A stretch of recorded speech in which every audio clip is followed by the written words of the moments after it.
I wanted to remake this video on firearm safety and home security because I didn't really like the way that other video came out. The video stream was real choppy and it just very good. I'm hoping this one works out a little better. So what the other video was about and what this one is about is firearm safety and home security. So I wanted to talk a few minutes about what happened in Georgia when this 14-year-old kid, a transgender, by the way, this is the third school shooting by a transgender. The first one, Uvalde, Texas, here in Texas. The second one was the Christian school in Nashville, Tennessee. And now this high school here in Georgia was all done by a transgender. So maybe it's time for some transgender. Anyway, that's another subject entirely. But the problem is that this 14-year-old young boy who didn't want to be a boy, wanted to be a girl or whatever, he got hold of one of his father's firearms and went to the school, broke it down in half, put it in a backpack, and took it to school, put it together, and then started shooting up the school and killed 4 people and wounded about 9 others, and then he was taken into custody. And which brings up to mind things that are very important in terms of firearms safety. Now, the father was contacted by local authorities at the behest of the FBI about a year prior in 2023 when some people had on an online gaming forum had some serious concerns about the mental health of this young kid, and they said he was a potential school shooter because he talked about it.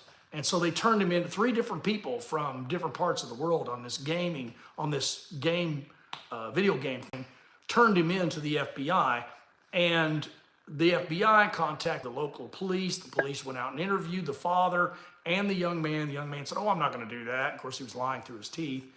And the father said, "Oh, he didn't have access to these guns. He doesn't have access." Turns out he did have access after all.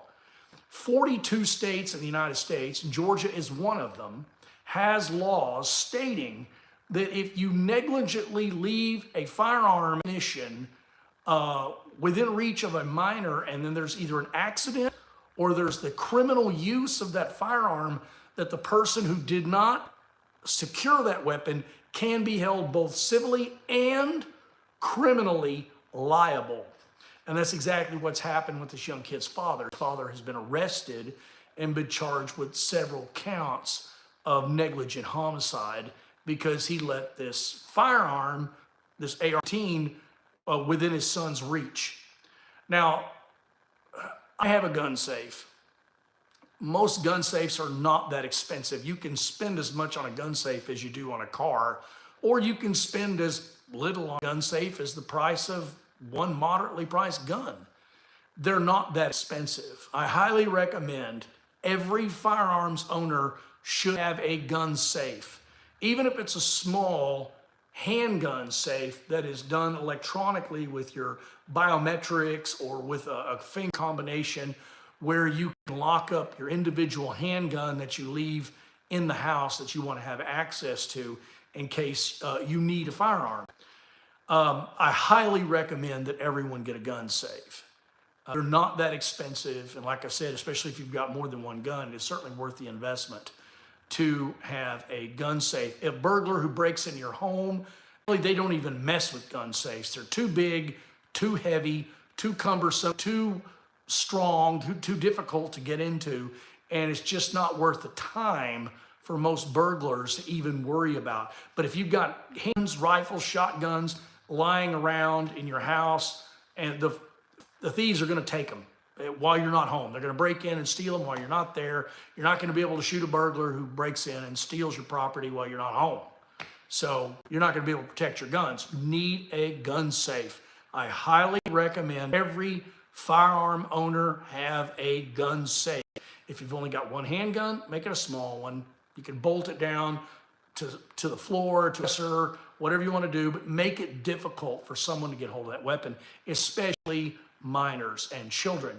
You don't want an accidental discharge in which he gets hurt or killed, and you don't want somebody who might be mentally unstable getting a hold of that gun, or even a criminal breaking into your house getting a hold of that gun being used to rob a local convenience store or a bank, or it gets involved in some drug shooting, and you find out that your gun has been used in killing some people in town because some criminal broke into your house and stole it. I highly recommend gun safes, okay? This tragedy could have been avoided if that gun had been in a gun safe.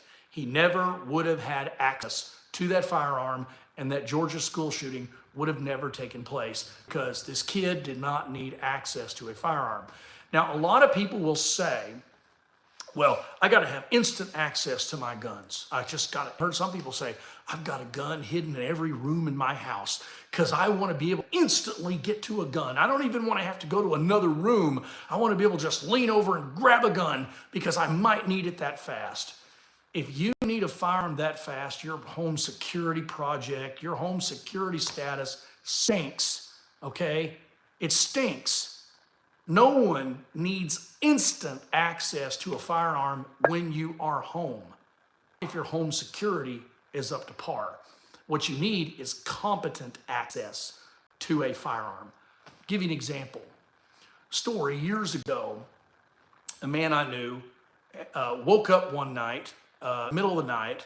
He heard what sounded like an engine of a car roaring, and just heard squealing of tires and roaring of an engine, and it was like 2 or 3 o'clock in the morning. He wakes up out of a dead sleep, reaches in his nightstand, grabs his handgun, and goes to the front door and goes outside on his porch, which is his first tactical mistake.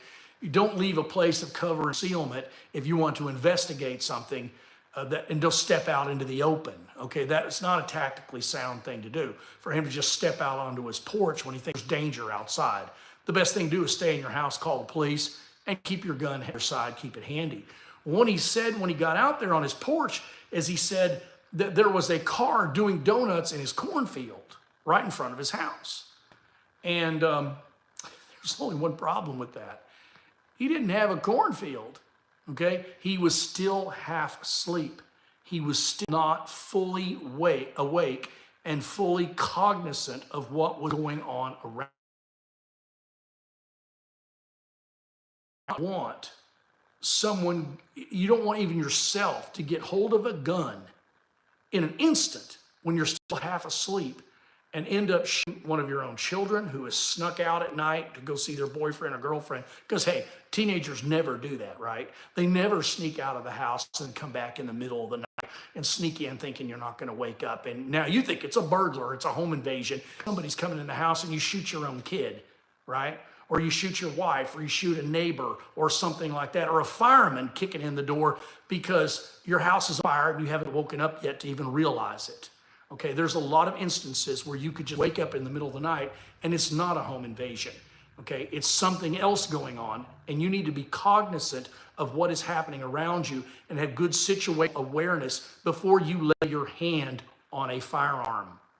Okay, you need to have a cognizant mind. You need to have clear, concise thinking before you lay your hands on that gun. You don't need instant access. You need competent access to a firearm.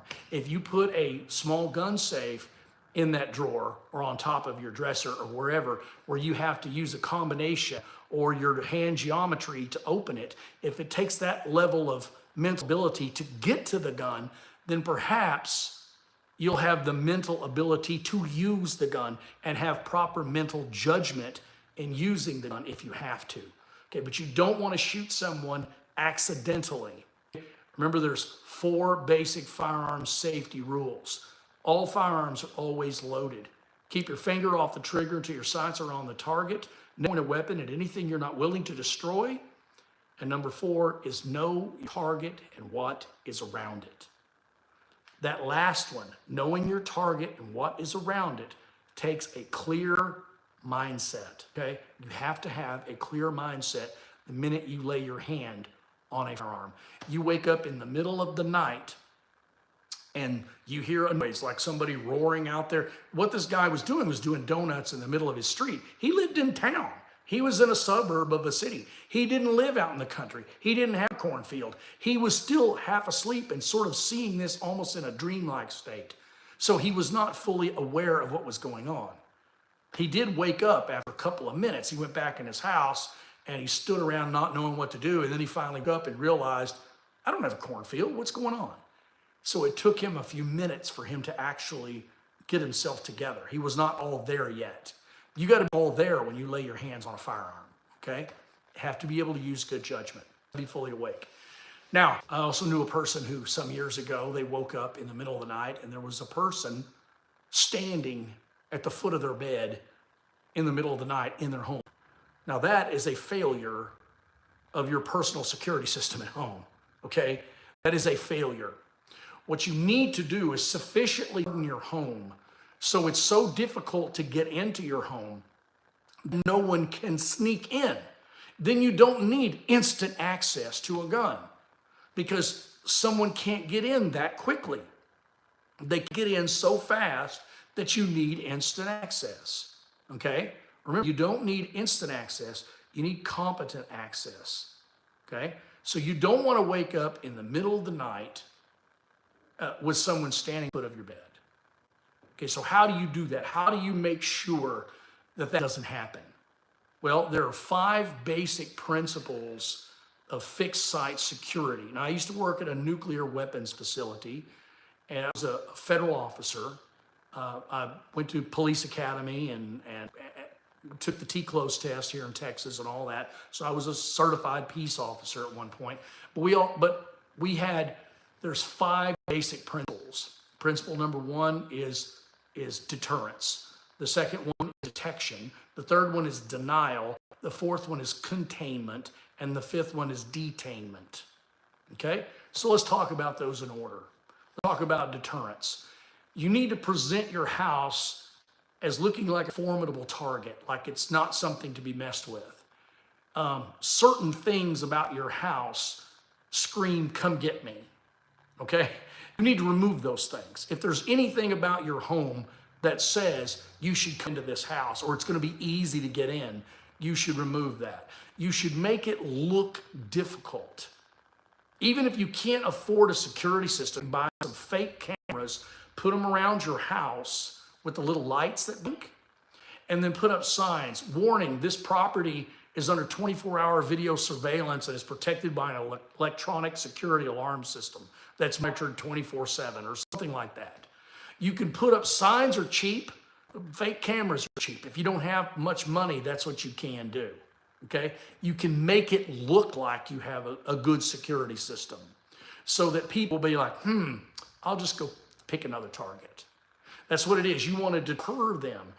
Motion sensor lights. And you know, these things don't even really cost you electricity anymore. You can go online on Amazon and you can order some motion sensor city lights that have little solar panels on them that it'll charge the battery during the day and they'll only come on at night when there's motion detected, and it stays on for a couple of minutes and then goes back off. It never fully drains the battery. So you basically cost you nothing outside the initial investment to buy these motion sensor security lights.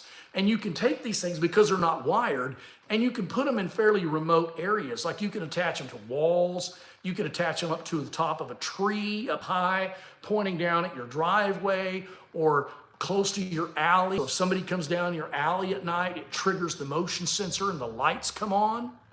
The lights come on. So this is a great deterrent. You want to deter. Deterrence is your first level of defense. The firearm is one of your last levels of defense, okay? One of your last levels. You need to have these other levels in place fully before you rely just on your firearm, okay? Deterrence is number 1. You want to deter them. They need to see that you've got lock gates. They need to see that you've got, signs up showing that you have a security system and electronically monitored cameras and stuff like that. Put these things up even if you don't have it. Now, my home, we have a layered security system. I learned this working for the government, that this is how this works. Layered security system, okay? I have motion sensors outside of my home, front and back. And if you approach the front or back, day or night, then there's going to be an alarm in the house. If up in the front, it's going to sound like a car honk. Beep, beep. Oh, somebody's coming up in the driveway or coming in the front yard. Okay? I get that. I hear it. In the back, it sounds like a dog barking. So even if the dogs are in the house at night, which oftentimes they are, sometimes they're out, sometimes they're in, depends on the weather. So dogs are a good deterrent. We'll get to that in just a minute. But this motion sensor, it's called guard line, a guard line motion detector. They're battery operated. You can use rechargeable batteries so you can recharge them. And the batteries last about 6 months. So you can recharge them about every 6 months. And they have a monitor inside that you plug into the wall and it keeps the battery charged inside. And if the power goes out, the whole system still works. If the internet's down, the whole system still works. You get motion sensors front and back. That's what I did. I have 4 of these things crisscrossed so you cannot approach either one of them and try to tamper with them without the other going off. So I set them up in front and back, and I'm going to get an audible alarm in the house. Now, when I'm home, that's what I'm most concerned about. When you're away, you're most concerned about property. When you're home, you're most concerned about personal security. The difference between a burglary and a home invasion is a burglary occurs when you're not home. When you are at home, that is not a burglary, that is a home invasion. And you've got to take drastic steps to prevent that, because that is the most dangerous situation you can be in when it comes to somebody trying to get in your house, is a home invasion. A home invasion is anytime someone tries to forcibly enter your home while you are there. That is a home invasion. That is a very dangerous situation. You can buy insurance and replace your property. You know, you can have life insurance, but don't replace your life. It just pays the people that you leave behind. In any case, these motion sensors front and back work well. I also have 6 or 7 cameras surrounding my house. I've got one in the front door, I've got some in the back, and some in the front, and some on the sides. And they protect the home. They're motion sensor security cameras, so they have motion sensors too. They also have night vision, so they can come on even when it's totally dark, and they put out an infrared light so that they can see even in the dark. And if somebody approaches the house, they're captured on camera, and I get an alert on my phone. That's whether I'm home or not. I also have a home alarm system, a security alarm system that I can arm when I'm away from home, or I can arm it at night. And if someone tries to come in and trips one of the alarms, and glass breakage detectors, which are sound monitors, that if they hear glass break, it sets off the alarm, which sends off a loud siren inside the house, as well as sends an alert to a third party outside the home. Now that one, I sometimes use it and sometimes don't, because I have found that really, if you've got a good enough security cameras outside, if someone approaches your home, it looks like there's about to be a burglary, you can be your own alarm monitor, and you can just call the police yourself, even if you're not home. Just get on your phone, say, hey, I live in such and such address. There's somebody trying to break in my back door. Would you please go over and arrest the guy? You know? So you do a layered security system so you're never taken by surprise. You never want to wake up with someone standing at the foot of your bed in the middle of the night.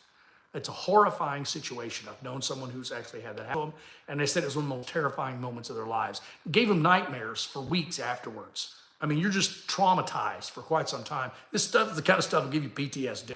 You know, so you just don't want that to ever happen. And if your home security system is set up good enough, you don't have to worry about instant access to a gun, because you know someone cannot gain instant access to the inside of your home. You want to delay them getting in, okay? Another thing you can use that I use is a thing called the door bull. It is a barricade.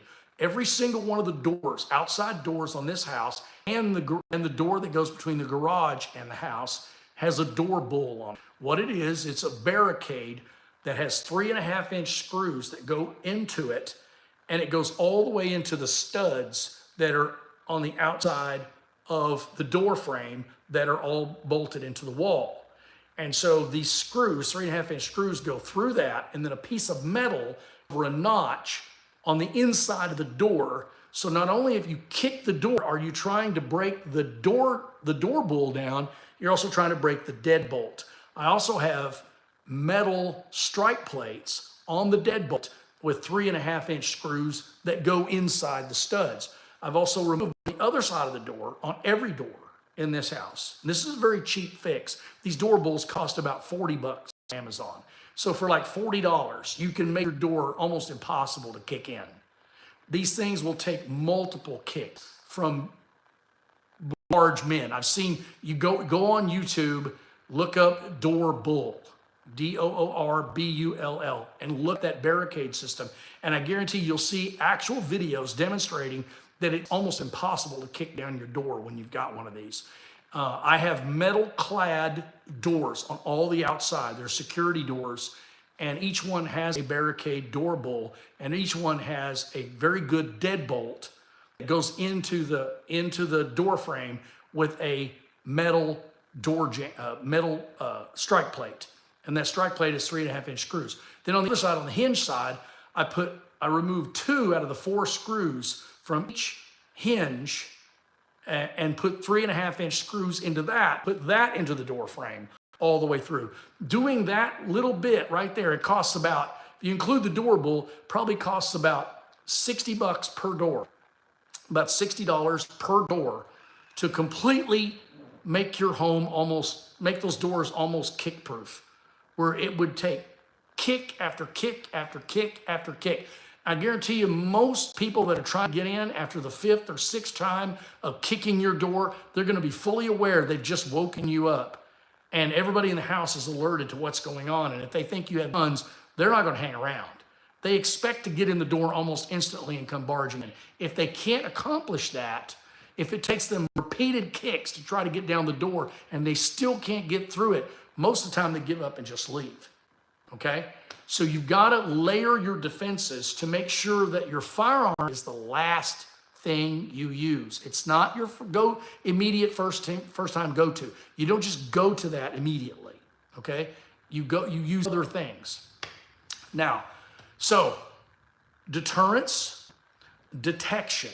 We talked about detection with motion sensor cameras, motion sensor lights, motion sensors that give you alert inside the house. So you know what? If somebody comes up to my front door at night, I get a beep beep sound in my bedroom right next to my bed. I know somebody's approaching the house. I get up, I look on the security cameras. My phone out, boom, look on the security cameras. If I start getting alerts, oh, there's somebody out there.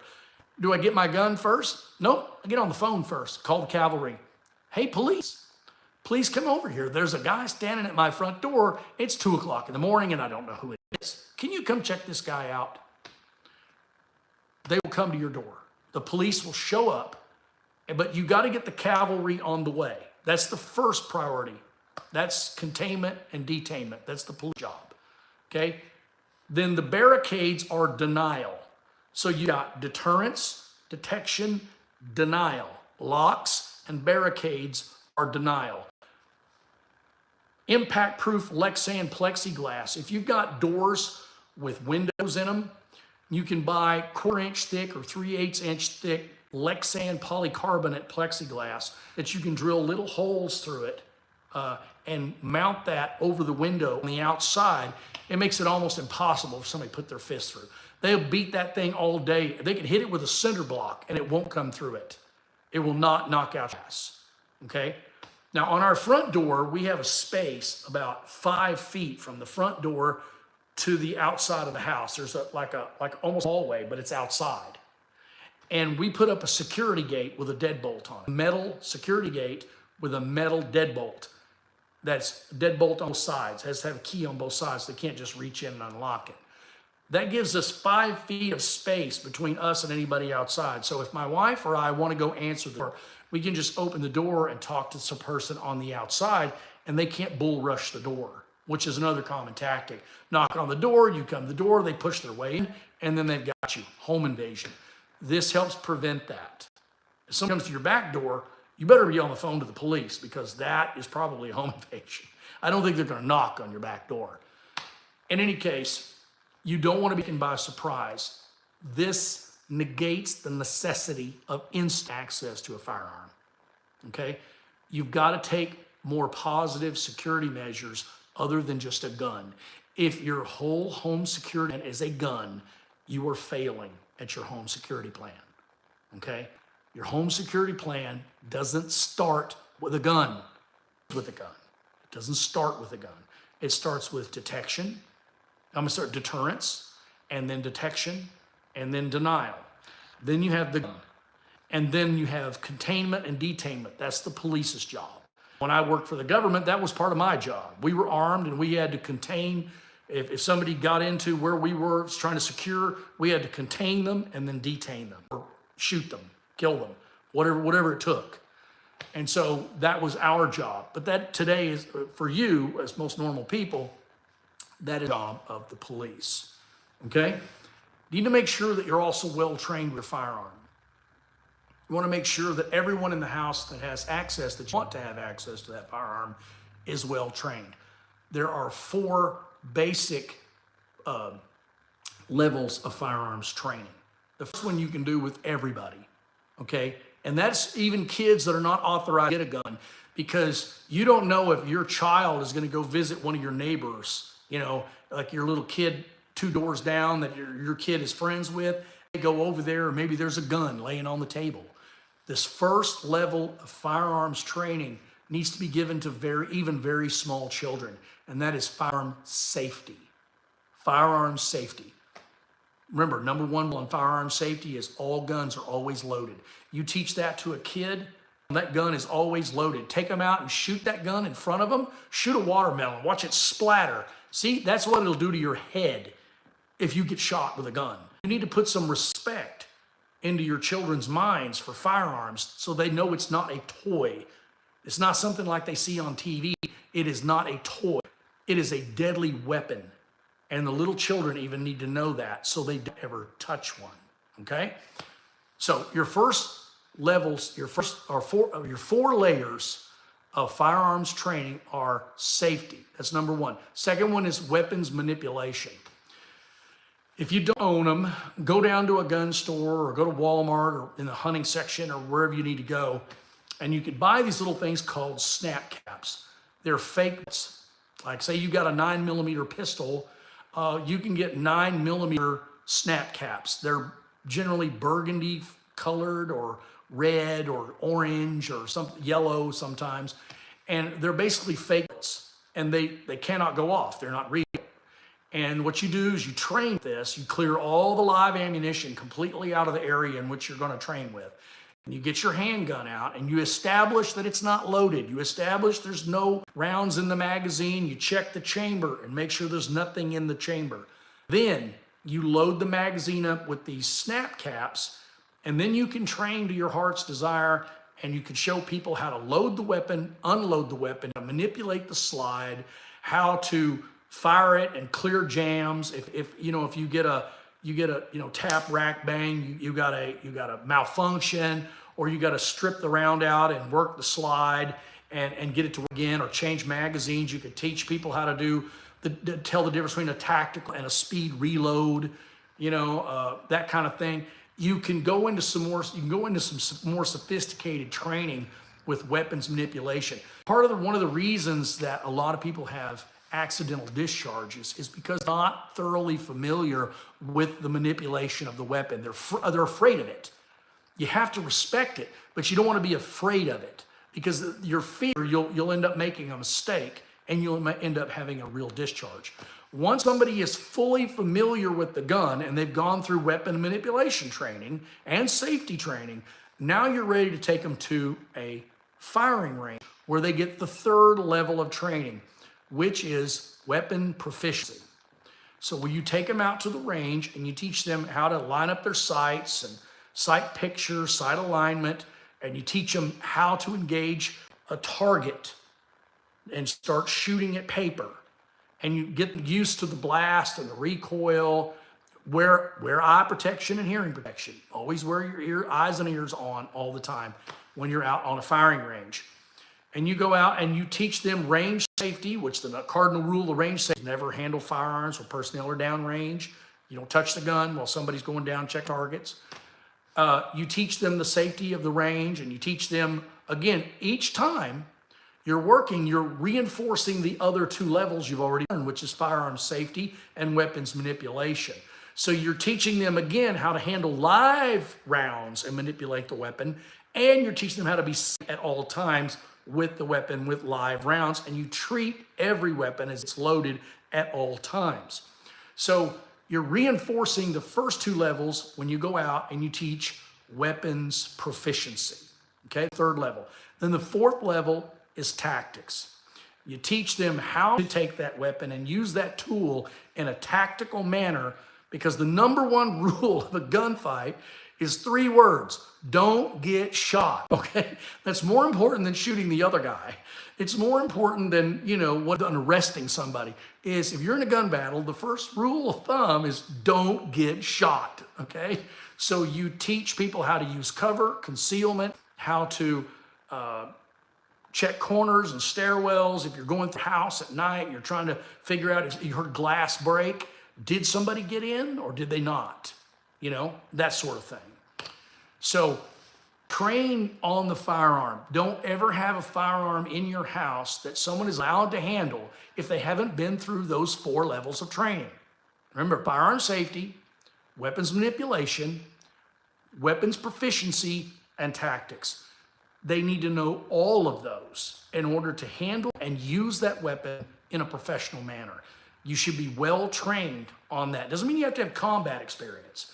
Nobody gets combat experience unless they go into combat. And you want to try to avoid that if all possible. That's why you have the deterrence, the detection, the denial, and all of that, right? That's why you get on the phone to the police. That's why you have all of that, to avoid the combat situation.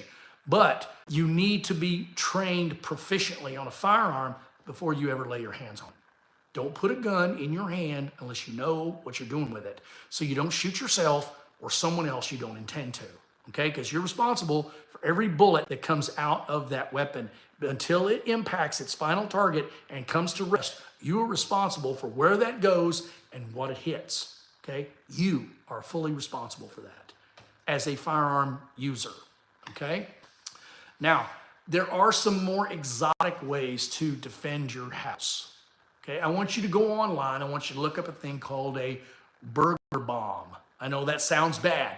Oh my gosh, you want us to blow up a burglar? No, a burglar bomb is pepper spray. It's a pepper spray device. You can actually use it inside your house, or you can, if you're retreating into a safe room, and I'm not a fan of safe rooms. I'll talk about that in a second, why I'm not a huge fan of safe rooms. But you need to have a safe area of your house, maybe where the kids are. You need to make sure if you have enough time for somebody's trying to get in and you're waiting for the police to arrive, you can get your kids and your wife all behind you. Then you know if you're shooting and you have to shoot, they're not in the way, right? They're behind you. They're not going to get shot through a wall because you don't know where they are, right? So you need to have time to call the police, get your weapon, and then hopefully get your family to a safe area behind you. Okay, not necessarily a safe room. But if you're gonna retreat to a certain area of the house, there's a thing called a burglar bomb. You can set it up in a hallway or a room, close to the front door, close to the back door. The more expensive ones are motion sensors. They're motion sensor. You can turn it on, and then if somebody comes in your house, it goes off and it sets off pepper spray. It's a very special kind of pepper spray. It goes very fine mist and it leaves no residue behind when it dries. You air your house out about 4 hours and it's completely gone and you don't even know it was ever there. It's a very special kind of aerosolized pepper spray, much different than your normal pepper spray. And you can inundate a hallway with it, and if they're gonna come down a hallway to get you, they gotta go through pepper spray. If you've ever been sprayed with pepper spray, I've been sprayed with it, it is very unpleasant. It makes it very difficult to breathe. You gag, you choke, you want to throw up, your snot runs out of your nose, your eyes are burning, they want to involuntarily close, you're almost blind. Trust me, you run into a lot of that stuff, it's going to remove all your will to fight. So this isn't a creative thing you can do. They make another thing called a Mr. Clear Out. It's a little can, like a grenade. And if you've got your family behind you, you can go in, open a bedroom door, and you can pop one of these grenades and throw it down the hallway, and it essentially does the same thing. You close the door, put a towel under the door so the gas doesn't come into the room with you, and then it just fills the hallway with pepper spray, and somebody's got to come through it to get to you. So your firearm is the last line of defense. There are many other things you can do to keep your house safe from home invaders, okay? And the Mr. Clear Out and the burglar bombs are a good alternative to, that's an intermediate force weapon. Whenever I carried a firearm for the government, we didn't just carry a firearm because we didn't want to just have to rely on the firearm as our only means of force. We wanted intermediate force weapons so we could take care of a situation short of going to gun. The gun was last. That's the way we trained. That's what I'm telling you, is the gun is last. It's not first. It's not even in the middle. It's at the end. You should be able to have some sort of intermediate force weapon that you can use against somebody to prevent it. It could be a can of bear spray. You can go buy a big can of bear spray and open the door and stick it out in the hallway and go spray a cloud of it and close the door. You can do that, you know, as long as it's aerosolized and doesn't shoot a stream. It needs to shoot an aerosol spray rather than a stream. You could keep a can of pepper spray by the front door. If somebody tries to push their way in your house, you might just grab and squirt them in the face with it rather than having instant access to a gun. There's lots of other things that you can do. You can be very creative about this, but you want to leave firearms in your home unsecured, thinking you need to have instant access. You need to have competent access. You need to have trained access. The person who used the firearm needs to be trained on the firearm. Otherwise, they're going to make a mistake that you may not ever be able to recover from, okay? You can't bring those bullets back once you discharge them. You can't bring them back. So you want to make sure that your house has a multi-layered security. And that begins with deterrence, detection, denial. Those main three things are what you're concerned with as a homeowner. And that makes you make sure you lock your doors, use the window locks and the door locks, use them all the time, lock the door when you leave the house, keep it locked while you're home. Some people don't lock their door when they're home, and somebody could just walk up, turn the doorknob, walk right in your house. That's a very scary thing. You know, if you're carrying groceries in, don't leave the door standing wide open and come in. Somebody might follow in behind you, especially if you live like in an apartment complex and people can blend in, okay? Now, as I continue to go on with this series, I'm gonna start giving you guys some practical tips on security in parking lots, shopping malls, movie theaters, concerts, lots of other things, okay? I've got some expertise on many of these areas, and I'm share that with you because we're getting into a situation in our country where crime is on the increase and violence is on the increase. And we're gonna see a dramatic rise in all types of crime: robberies, burglaries, thefts, kidnappings, rapes, murders, muggings, all kinds of things. You're gonna see carjackings, all kinds of crazy stuff is gonna start happening in America. I mean, worse than it ever has been because of this influx of criminals coming across the southern border. This is gonna catch up with us. We're gonna get inundated with criminality in very short order. You need to know how to handle that stuff, okay? I did a video on my other channel about situational awareness. I'm gonna redo that video on this channel because situational awareness, the greatest weapon you have is not the one you have in your hand, it's the one you have between your ears. This is the greatest weapon you have, is right here. Use that. The smart man is the man who wins the fight. The smarter man wins the fight, okay? Win the fight with your brain, okay? Be smart about things. So anyway, I hope this video is helpful to you in terms of your personal security. As I said before, Guardline is the motion sensor company that I use for the motion sensors, okay? I use Eufy cameras, Eufy security cameras, that's EUFY, although they make Ring cameras and several different brands that you can use for that. I've got one on my front door, I've got them ringed around the house, and you cannot approach the house without coming on camera. Position your cameras so they're crisscrossed. So one camera covers not only this area, but it also covers the other camera. That way no one can sneak up behind the camera and just knock it down or slap it away, or they never get caught on camera. Make it so that in order to disable one camera, they have to get caught by another one, okay? Position it so you have overwatching field view with your security cameras. Anyway, I'll do more in-depth videos on this. I'll do on door barricades, security cameras, motion sensors, firearms, all different kinds of things. I'm going to start making regular videos on this in addition to talking about Jesus Christ, because your number one security is to go to heaven and be bought and paid for by the blood of Jesus Christ, who died on the cross and rose from the dead so we can be saved. That's your number one thing, to be safe. But I'm going to start making more videos like this where we talk about different things, okay? Some practical things that you need to know to help keep you and your family safe. In any case, that's all we have for today. God bless you guys. I hope this has been helpful to you. Remember, UFI security cameras, guard line motion sensors, okay, and door bulls are barricades for your doors. Check into those things. Look them up and see if maybe those are for you. And I'm not getting paid for any of that, those endorsements. These are just products that I thought work for me. They work really good. I use them on a daily basis all the time. And I just recommend them because they work, okay? Anyway, God bless you guys, and you have a good night.